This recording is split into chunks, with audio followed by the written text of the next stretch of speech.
Hello students, welcome to AIMS India online classes. This is a chemistry session. Here we are going to discuss about the chapter Language of Chemistry. In this session, we are going to see the introduction and some basic concepts from this chapter Language of Chemistry. Chemistry is a branch of science which deals with the study of chemical substances, their composition and their properties. Yes, in chemistry, we study about the chemical composition of different matter and the different substances and their composition with which they are made up of and their properties. What are the different properties of those chemical substances we study in the branch of science which is called chemistry.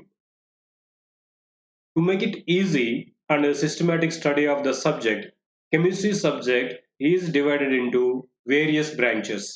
Yes, in chemistry again, there are different branches to make it easy and convenient studying of different components, different chemical substances. They made this chemistry into different branches. We can see here the different branches of chemistry. Yes, like organic chemistry, inorganic chemistry, physical chemistry, analytical chemistry, industrial chemistry, nuclear chemistry, biochemistry, and nanochemistry. These all are the different various branches of chemistry. In each and every, we discuss about different corners of this science, about chemical compositions and properties of these chemical substances we study in these. Okay, these are different various branches of chemistry. Chemistry and its language. Yes, it will be very interesting to hear. Chemistry is having its own language. Yes, when we learn a new language, we start by learning alphabet, isn't it? Suppose if you start learning English, where do we start that? We start learning first the alphabets ABCDs, and then we write words, isn't it? First we learn writing of the learn these alphabets, whatever the language it is. If we learn first time we learn alphabets, by using those alphabets we start writing words, and finally these words form sentences. In this way we learn a language. Whenever you learn a new language, first alphabets, by using these alphabets we learn words writing, and finally these words frame, we use the different words to frame sentences. In this way we learn any language. In the same way, while learning chemistry also, we start by learning symbols of the elements. Yes, first we learn symbols and then formulae of the compounds, and finally we write equations of reactions. Yes, while learning chemistry also, first we learn symbols of different elements present. By using these symbols, we start writing formula of different chemical compounds. By using this formula and symbol, we write chemical equations for the chemical reactions. In this way, we learn chemistry. So, as it is, chemistry is also having its own language with the symbols, formulae, and equations. How a language is having uh, words like alphabets and words and sentences, how we learn. In the same way, in chemistry also, first we learn symbols. By using these symbols, we write words. By using these words and symbols, we start writing chemical equations for the reactions occurring. Okay, what is this symbol first of all? We use many symbols in mathematics to avoid writing full and lengthy terms so as to save our time and to make it convenient, isn't it? For example, if you say instead of writing addition, just we write a symbol plus. Instead of telling subtraction, just we write a minus symbol. Instead of telling division, just we write a division symbol. So these are all the different symbols which we use in mathematics to avoid writing fully and lengthy terms. To make it easy and convenient, we use symbols in mathematics. Similarly, a stenographer uses shorthand to save time in taking down notes. But symbols of stenographer are totally different from symbols we use in mathematics. So in different ways we use different symbols. So just these all are to make it simple, to make it easy. We use symbols in different ways. The need of symbols also felt by chemists as science advanced. Yes, chemists also they felt using these symbols instead of writing complete names for these chemical substances. They started using these symbols. In chemistry, a symbol is defined as the shorthand sign or the shorthand notation of the full name of an element. The shorthand notation of the name of an element is defined as symbol. Simply to say, the simple representation of an element name. J.J. Berzelius suggested a method of representing elements using English capital letters. Yes, he was a scientist who suggested these namings of the elements, giving symbols for the elements. He is a scientist who suggested this method of giving symbols to the elements, which we are using nowadays.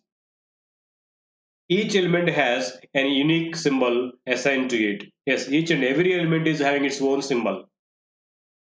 The symbol of an element is not used for any other element. Yes, the symbols are unique. No two elements are having same symbol. We know, as we came to know till now, 118 elements. Came to know around 118 elements till now. These all, each of these elements have their own symbol. No two elements are having same symbol. For example, if you see the symbol or shorthand form representation of the element hydrogen is H. In chemical changes, when we write H, it means the element hydrogen.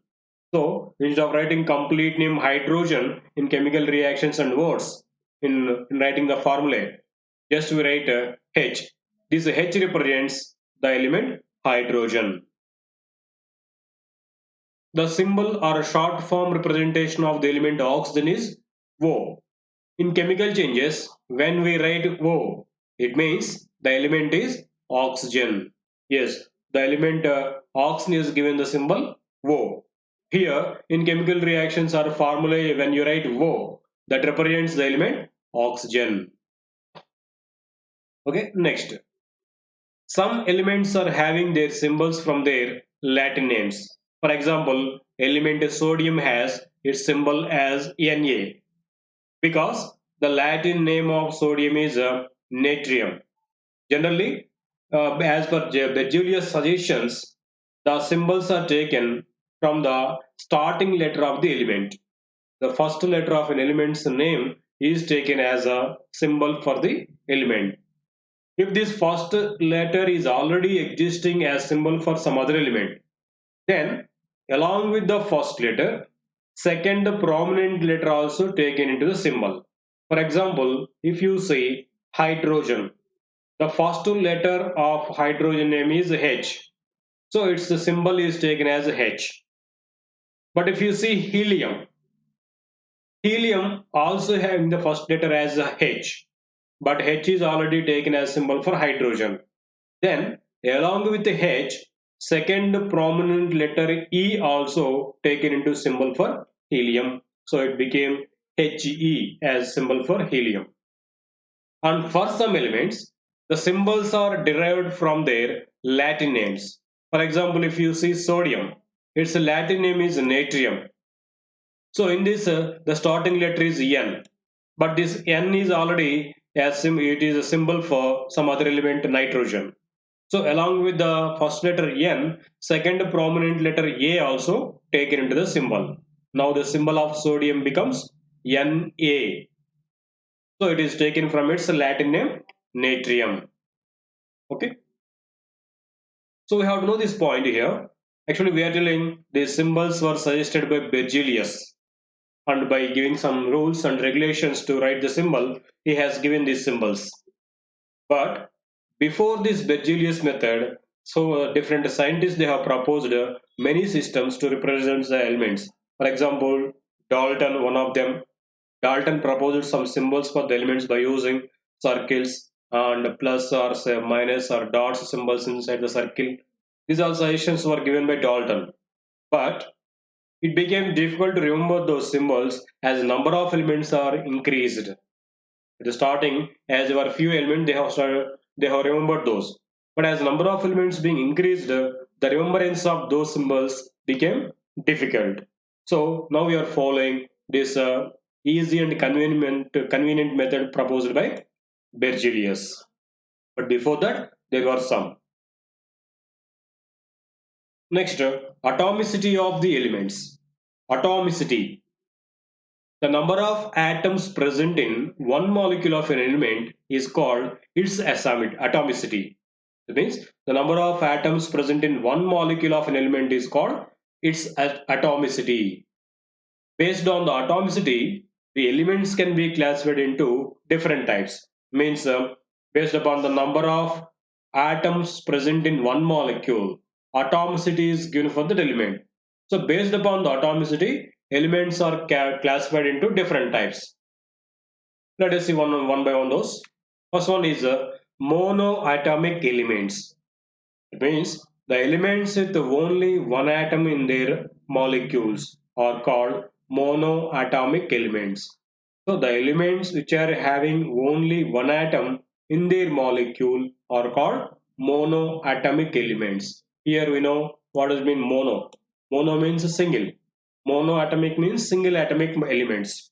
The elements which are having only one atom in their molecule are called monoatomic molecules or monoatomic elements.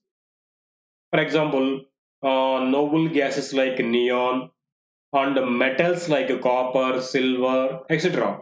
These all are having monoatomic elements. These all are monoatomic elements. They contain single atoms in their molecule. Okay. Next, diatomic elements. The elements with two atoms in their molecules are called diatomic elements. We know what does it mean by di.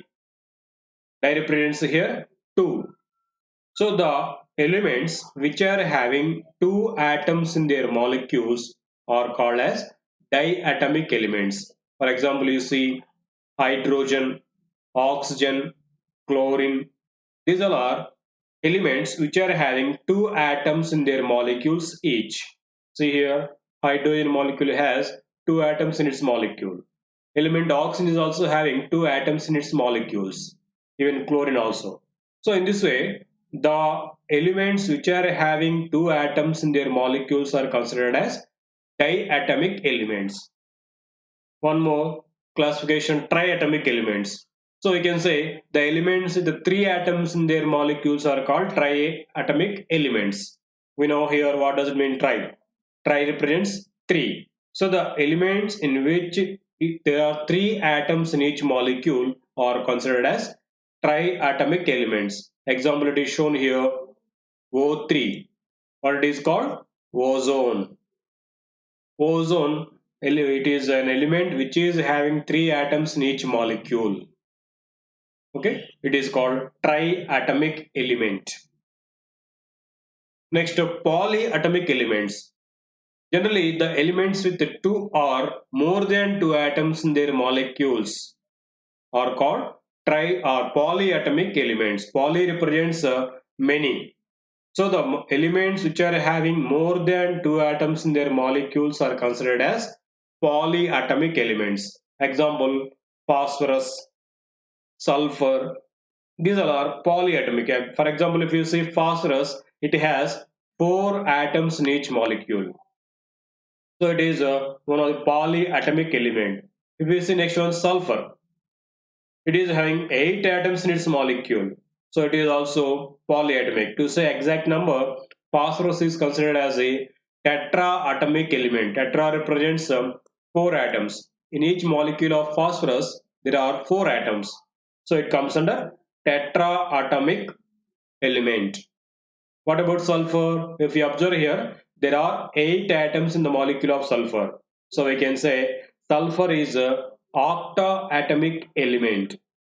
So these all come under polyatomic elements which are having more than two atoms in their molecules. Okay. Next, valency. During the formation of molecules of compounds, atoms combine in certain fixed proportions. This is because of the fact that atoms have different combining capacities. Yes, one atom can combine to two atoms. Some atoms they can combine with only one atom. Some they can combine with many atoms. That depends upon the combining capacity is different for different elements. Based upon the combining capacity of an element, the number of atoms combining with that will be varied.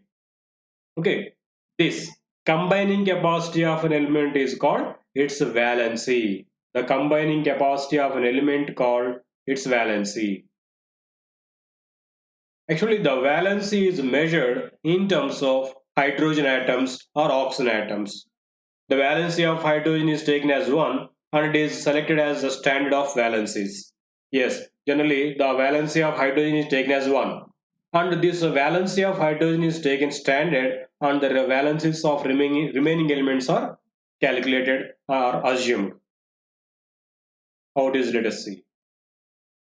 Thus, the valency of an element can also be defined as the number of hydrogen atoms which combine with an atom of it.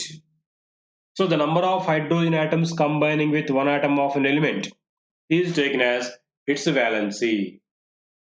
For example, if you say in methane molecule, in methane, one atom of carbon combining with four atoms of hydrogen.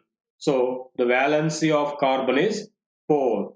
In this way, based upon the number of hydrogen atoms combining with one atom of an element is considered as its valency.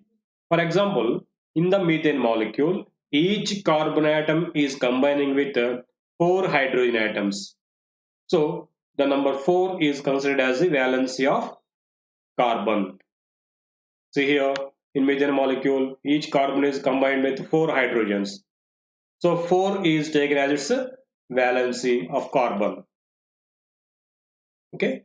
Next, since all atoms do not combine with the hydrogen, so the valency of the element is also defined in terms of elements like oxygen and chlorine. So here we have seen how the valency of carbon is determined because here carbon is combining with hydrogen to form compounds. But all the elements they may not combine with the hydrogen. That is why the valency of elements is also defined in terms of other elements other than hydrogen like oxygen and chlorine also. If you see in terms of oxygen, the valency in terms of oxygen, the valency of oxygen is 2 as oxygen valency is 2, double the number of oxygen atoms with which one atom of an element can combine is called its valency. Okay, as the valency of oxygen is 2, so it is taken as a standard and based upon the number of atoms combining with oxygen, its valency is defined. How it is, how the oxygen valency is 2, if you see in water, one atom of oxygen is combining with the two atoms of hydrogen. So by taking the valency of hydrogen as 2, it is considered the valency of oxygen 2. Now, by taking its oxygen valency 2, the valency of other atoms is determined or defined. In which way? Here it is given. Double the number of oxygen atoms with which one atom of an element can combine is called its valency. Let us understand this by taking one example. In calcium oxide, one atom of calcium combines with one atom of oxygen. So the valency of calcium is 2. What we said here? Double the number of oxygen atoms with which one atom of an element combining. If you take one atom of calcium, in calcium oxide, one atom of calcium is combining with one atom of oxygen. So double the number of oxygen atoms combining here with one atom is taken as valency. So with one atom of calcium, one oxygen atom is combined. So number of oxygen atoms into 2 gives the valency of the element with which it is combined here. Okay, in this way, the valency of calcium is found to be 2 because each calcium atom is combined with one atom of oxygen. The number of oxygen atoms into 2 gives its valency. Okay, in this way, the valencies of the elements are defined based upon the number of oxygen atoms combining with it. See here, in calcium oxide, one atom of calcium combining with one atom of oxygen. So the number of oxygen atoms combining into two gives its valency. So its valency became 2 now. In the same way, the valency is also defined in terms of chlorine also. Valency also can be defined as the number of chlorine atoms with which one atom of an element can combine, because the valency of chlorine is also 1. If you say in HCl molecule, hydrogen chloride molecule, one chlorine atom is combining with one hydrogen atom. As valency of hydrogen is 1, valency of chlorine also becomes 1 now. So as valency of chlorine is being 1, the valencies of the other elements also can be found based upon the number of atoms combining with one chlorine atom. So how it is? The valency also can be defined as the number of chlorine atoms with which one atom of an element can combine. Okay. For example, we will say in sodium chloride, one atom of sodium combines with one atom of chlorine, so the valency of sodium is considered as 1. See here, chlorine valency is considered as 1. Now, the number of chlorine atoms combining with one atom of another element is considered as a valency of that element. Now here, one with one chlorine atom, one sodium atom is combined. So one sodium atom is combining with one chlorine atom. So the valency of sodium is considered as 1. Okay. Now, some general assumptions are there in finding the valencies of the unknown elements by using the valencies of the known elements. So what are the assumptions? Let us consider here. Let us see those.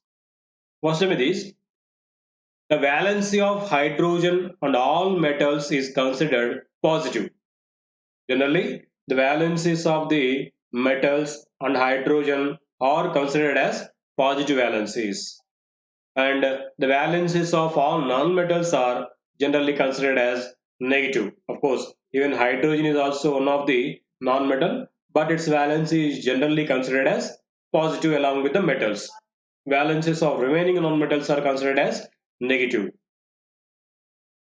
And as the molecule of a compound is electrically neutral, it is assumed that total positive valency in its molecule is equal to total negative valency. Yes, generally the molecules of the compounds are neutral. From this we can say the total positive valencies in a molecule is equal to the total negative valence in that molecule. They will nullify each other. Positive valence will be equal to negative valency. Okay. Next concept, variable valency. Variable means changing. An element with more than one valency is called variable valency or variable valent element. The existence of more than one valency is called variable valency. And that element which can exhibit more than one valency is called variable valent element. Okay. It has been found that certain metals exhibit more than one valency. In such a situation, metals are said to be exhibiting variable valency, and those elements which are exhibiting more than one valency are called as variable valent elements. For example, if you see iron, iron can exhibit two valencies. What are those two? Fe plus 2 and Fe plus 3. Iron can exhibit two valencies. In different compounds, different valencies are seen for iron. In some compounds, we observe iron with plus 2 valency, and in some compounds, it is observed with valency 3. So, in this way, not only iron, some more metals and non-metals they exhibit more than one valency. That phenomenon is called variable valency, and those elements which are exhibiting more than one valency are called variable valent elements. Now, how to name an element with two different valencies? Suppose if you see sodium, it has only one valency, it is called sodium ion. If I say now iron ion, it might be Fe plus 2 or Fe plus 3 because it is showing two valencies. So how to name specifically Fe plus 2 ion? How to name specifically Fe plus 3 ion? How to name a particular ion of variable valent element that we are going to see now. If an element exhibits two different valencies, then suffix us is attached at the end of the name of metal for lower valency. Yes, if it is exhibiting two valencies, then for the lower valent ion, us is attached at its name ending, and suffix ik, ik is attached at the end of the name of metal for higher valency. We can see here, as I told, iron can exhibit two valencies, plus 2 and plus 3. Then Fe plus 2, because here Fe plus 2 is the lower valent ion. Actually, the name of iron in Latin is ferrum. So for the name ferrum at the end, us is attached by eliminating one or two letters. So actual name of iron is ferrum, Ferrum. It is a Latin name of iron. From this, last two letters are omitted and us is attached to this fer. Now it becomes ferrum or ferrous. Fe plus 2 ion is called now ferrous ion. One more ion exhibited by iron is plus 3 ion. As it is a higher valent ion, for this IC is attached. Now actual name is ferrum. From these last two letters are omitted, and for this fer, is attached, so it becomes ferric. So Fe plus 2 is a ferrous ion, Fe plus 3 is a ferric ion. So in this way, the lower valent ion is named by attaching OUS at the end of its name, and the higher valent ion is named by attaching IC at the end of its name. In this way, the variable valent elements are named in the different valencies. Okay. Thank you for watching our video. Please subscribe our YouTube channel Aims Today for latest updates and recorded videos. Thank you.